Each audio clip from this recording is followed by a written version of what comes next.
오늘 말씀을 깨닫는 은혜가 이 새벽에 깨우신 모든 분들에게 있기를 축원합니다. 어제 새벽 설교에서 이제 회개하라, 천국이 가까이 왔느니라라는 세례 요한과 예수님의 그 선포대로 회개하는 것이 천국을 침노하는 것이라고 했습니다. 그리고 어린아이의 장례놀이와 결혼놀이를 비유하여 이 광야의 소리에 냉담한 이 세대의 모습을 보았습니다. 이 말씀에 이어서 예수님이 회개하지 않는 그 세대의 대표로서 세 곳을 지목하십니다. 그 세 곳의 사람들이 예수님의 권능을 보지 못해서 회개하지 않는 것이 아닙니다. 오히려 예수께서 권능을 가장 많이 행하신 고을입니다. 고라시는 그 이름의 뜻이 이제 나무가 많은 곳이라는 뜻으로 이제 자원이 풍부한, 풍광이 좋은 중요한 도시로 이제 추정이 됩니다. 예수님의 초기 사역 지역이었던 그 가버나움에서 약 3km 이내에 인접한 도시입니다. 또 벳세다는 이제 갈릴리 바다 동북쪽에 있던 도시인데 베드로, 안드레, 빌립의 고향이기도 한 어촌입니다. 자, 가버나움은 예수님이 그 초기 사역의 본거지셨고 공생의 기간 주로 머물던 곳이죠. 이 가버나움, 고라신, 벳세다 이 도시들은 복음의 삼각주로 불릴 정도로 예수가 이적을 가장 많이 베풀었던 도시들입니다. 근데 사실 복음서에는 이 고라신과 벳세다에서 예수님이 행하신 일이나 기사에 대한 기록은 없습니다. 그럼 오늘 보면 20절에서 예수께서 권능을 가장 많이 행하신 고을들이라는 기록이 잘못된 것일까? 그렇지는 않습니다.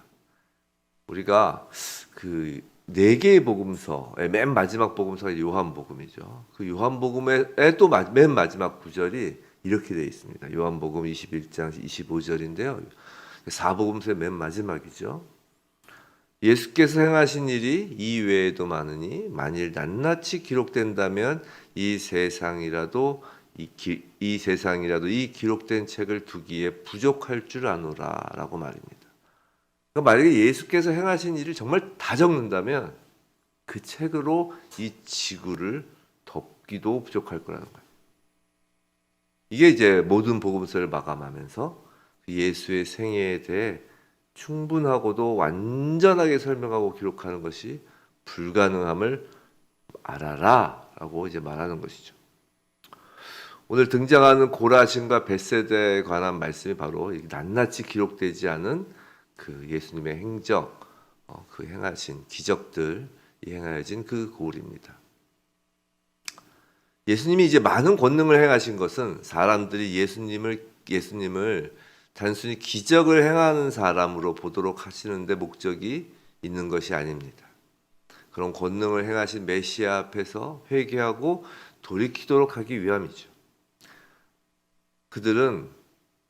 회개하지 않는 그들은 그물이 찢어지도록 많은 고기를 잡는 기적을 행하신 예수님 앞에 베드로가 엎드려 주여 나를 떠나소서 나는 죄인이로소이다 라고 고백한 베드로와 같은 반응을 보였어야 하는 것입니다.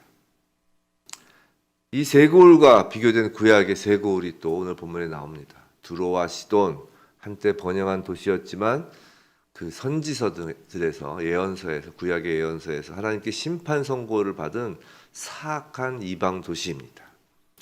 자, 소돔은 창세기에서 아브라함의 조카 롯이 살던 곳이죠. 하나님의 심판을 받은 도시인 것은 우리가 모두 잘 알고 있습니다. 그 세 고을, 두로와 시돈, 소돔보다 고라신, 벳세다, 가버나움이 더 문제라는 것입니다. 예수를 들었고 예수를 보고도 그 많은 권능 앞에서도 회개하지 않았기 때문입니다. 그렇다면 회개를 가로막는 것이 무엇일까? 그것이 오늘 23절에서 나타납니다. 가버나움아 내가 하늘에까지 높아지겠느냐 음부에까지 낮아지리라고 하십니다. 이 말씀은 이사야서 14장 12절부터 15절 계명성하라고 하는 그 말씀입니다. 그 하늘까지 교만했다가 음부로 떨어지는 사단의 세력을 연상케 하는 오늘 말씀 구절이죠. 자, 회개하지 못하는 것은 다름 아닌 교만 때문입니다. 모든 악의 근원이 교만이라고 했잖아요. 그럼 고라신, 벳세바, 가버나움처럼 믿음 없는 고울들 사람들과 달리 이제 우리는 믿고 또 회개를 하고 있는, 거듭날 때 회개하고 또 지금도 매 주일마다 회개하고 이렇게 회개를 하는 지금의 우리는 교만과 전혀 상관이 없을까? 과연 하나님 앞에서의 교만이란 무엇일까? 또 우리가 그 사단이 하나님의 자리에 오르려고 했던 것을 교만이라고 하는 것처럼 우리가 하나님 자리에 오르려고 하는 것이 교만인 것은 알겠는데 정말 그게 구체적으로 뭔지, 사실 여러 가지 교만에 대해서는 생각할 수 있겠지만 오늘 본문에서는 두 가지만 살펴보겠습니다. 오늘 본문에 따라서요. 첫째는 특권에 대한 책임을 망각하는 것도 교만입니다. 갈릴리에 있는 도시들은 두로와 시돈, 소돔에는 주어지지 않은 특권과 기회가 주어졌습니다. 실제로 예수를 보았고 그의 말씀을 들을 수 있었습니다. 예수의 권능을 보았습니다. 우리는 성인을 정죄하는 기준으로 어린아이를 정죄하지 않습니다. 또 문화인을 정죄하는 그 규범으로 정말 미개인, 배우지 못하고 정말 아무것도 그 문화적인 환경이 없는 그 미개인을 정죄하지 않습니다. 우리 그리스도인은 그럼 두로, 시돈, 소돔을 넘어서 고라신, 벳세다, 가버나움 사람들보다 더한 특권을 받은 사람 아니냔 말입니다. 우린 예수님의 십자가와 부활을 경험한 사람입니다. 당시에 고라신, 벳세다, 가버나움 사람들은 그것을 경험하지 못하였습니다. 거기에 더하여 우리는 성령을 받아 우리 안에 성령을 모시고 있습니다. 고라신, 벳세다, 가버나움 사람들 생각도 못하던 것입니다. 구약 시대의 사람들, 예수님의 공생의 시대의 사람들이 그토록 원하던 것들을 모두 받은 우리입니다. 믿음을 선물로 받았습니다. 성령을 받았습니다. 그런 우리가 회개하는 마음이 없다면 그건 교만입니다. 근데 거기서 머물지 않습니다. 특권엔 책임이 따른다고 했습니다. 예수님이 승천하시면서 우리에게 주신 위임 명령을 감당하여야 할 책임이 있습니다. 복음을 전하여야 합니다. 그렇지 않으면 교만입니다. 이런 겁니다. 예수님이 오셨습니다. 권능을 베푸십니다. 그에 대한 반응으로 우린 믿음이 생깁니다. 그리고 삶의 방향을 온전히 하나님 쪽으로 향합니다. 회개하는 것입니다. 방향 전환이죠. 근데 거기서 끝이 아니라 하나님 나라에 혼자 냅다 달려가는 이기적인 신앙인이 아니라 전도하며 넘어진 자를 일으켜 세우고 함께 가려고 합니다. 전도하는 것이죠. 책임이기도 하지만 자연스러운 반응들의 연속입니다. 예수님에 대한 반응 말입니다. 교만은 이 반응들을 무감각하게 만드는 것입니다. 그래서 둘째로 교만은 무관심으로 나타납니다. 새 고울들은 예수 그리스도에 대해 공박하지도 핍박하지도 않았습니다. 그를 성문 밖으로 끌어내지도 않았습니다. 그를 십자가에 못 박으라고 소리치지도 않았습니다. 단순히 그에 대해 무관심했을 뿐입니다. 성도 여러분, 무관심은 박해 못지않게 살인적인 것입니다.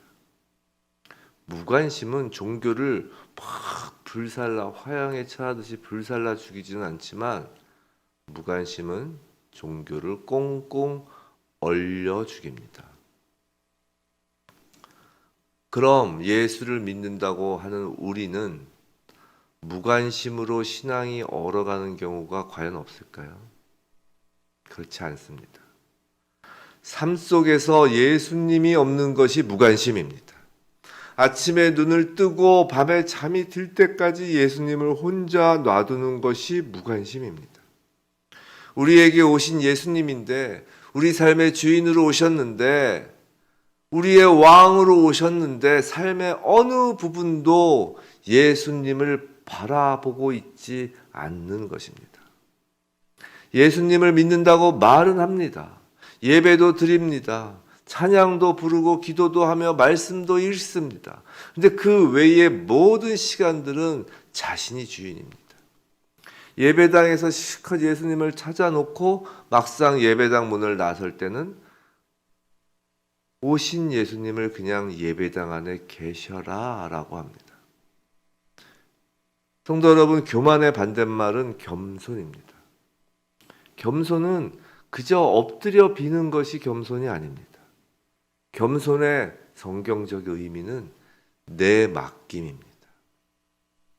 내 마음대로 하지 않는 것입니다. 예수님이라면 어떠하실지를 계속 생각하며 거기에 맞게 살아내려 하는 것이 겸손입니다. 그런 겸손 없이는 회개란 단어도 사용할 수 없습니다. 돌이킴이 없기에 겸손도 없는 것입니다. 사랑하는 형제 자매 여러분, 고라신과 벳세다 가버나움이 우리보다 견디기 쉬울 수 있습니다.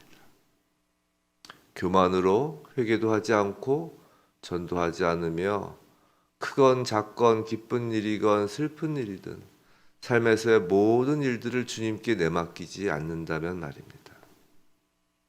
우리는 그들보다 더 많이 받았기 때문입니다. 예수님은 오늘 우리에게 화 있을진저 라고 하십니다.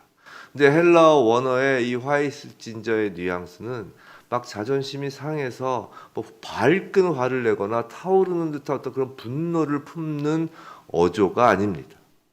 이 뉘앙스는 슬픔을 나타내는 어조입니다. 슬픔에 젖어 애통하는 심정을 예수님이 말씀하시는 것입니다.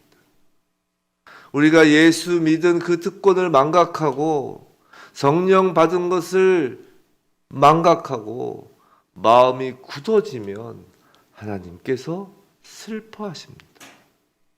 우리 신앙의 모든 면에 화 있을진저라는 하나님의 그 애통하는 마음, 그 하나님의 그 말씀의 빛이 우리 삶의 모든 면에 비춰지길 원합니다.